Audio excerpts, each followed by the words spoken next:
basi mimi nikaamua kuwalingania wengine na wengi wamesilimu, lakini pia nimeamua kuwafundisha dini. Kwa nimefungua chuo, ninafundisha vijana na nina chuo ambacho mimi nakiita chuo cha vipaji. Watoto wadogo ukiona na watengeneza. Mimi sitengenezi masharifu sawa. Unaona? Lakini ninachotengeneza mimi na waandaa vijana. Utaona kuna vijana wadogo ambao wanakuwa wazuri, wanaweza kutoa hutuba. Fasida fadhana mbaya.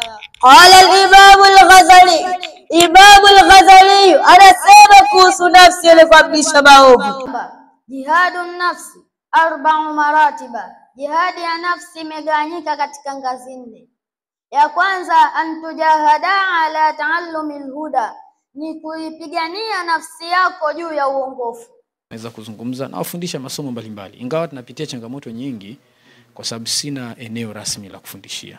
Ninachokifanya mimi nimekodisha sehemu, tukauwanja nimeezeka, kisha nafanya kituo changu cha dua pale, lakini nimekodisha vyumba kama 3, nalipa karibuni 120,000 kila mwezi ili mradi watoto waweze kusoma. Pale hawalipi ada. Vitabu ni vyote ninanunua mimi. Sina msaada wa mtu yote.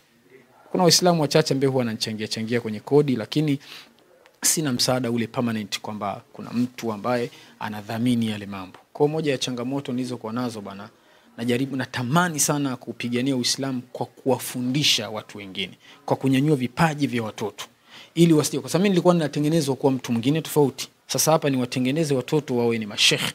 Ukimwangalia Khamis, hao wote ni vijana wangu wadogo wenye umri chini ya miaka 15 ambao mimi najikumbuka nilivyokuwa. Kwa na watengeneza wao wanakuwa ni mashekhi. Kama kuna mtu ambaye ataona yeye katika kupigania Uislamu anaweza kutusaidia tukapata eneo. Assalamu alaykum wa rahmatullahi wa barakatuh. Wa alaykum salaam wa rahmatullahi wa barakatuh. Tukalinunua, tukajenga madrasa yetu pale, tukaleta vijana wengine kutoka sehemu mbalimbali, watoto tukalea, tukanyanyua vipaji vyao. استعد استر الى اليمين دور استعد استر استعد استر الى الشمال دور الى الشمال دور vipaji vyao. Mwenyezi Mungu amlipe kila la kheri. Mudi kuna mtu ambaye alikuwa ameahidi kutununulia wale. Kwa pale katika madrasa yetu kuna eneo lipo linauzwa karibuni milioni 22. Kubwa tu. Na kuna eneo jingine linauzwa karibuni milioni 7. Sasa yule mtu alisema atapambana, lakini Mwenyezi Mungu akamchukua kabla kuja kutununulia. Na inna ilahi rajiun. Mwenyezi Mungu akamuondoa yule mtu yule katika dunia hii ambaye alikusudia kutununulia eneo lile la milioni 22. Tujenge chuo pale, kituo cha dua pale, madarasa ya watoto kusoma na vyumba vyao vya kulala. Hiyo ni changamoto kubwa ambayo tunayo. Mimi naipigania dini ya Mwenyezi Mungu, ninaifundisha. Nashindwa kuzunguka kwenda mikoani kufanya shughuli zangu zingine kwa ajili ya kufundisha. Wanasoma pale watoto kila siku. Alhamdulillah, lakini changamoto kubwa ni hizo. Nalipa bili ya maji mwenyewe, nalipa bili ya umeme mwenyewe, ninalipa kodi ya vyumba vile madrasa mwenyewe, ninanunua vitabu vya watoto kusoma, ninanunua mwenyewe. Na zaidi ya yote bado mimi mwenyewe hali yangu ya maisha ni ya kawaida sana, ambapo siwezi kuhimili haya mambo.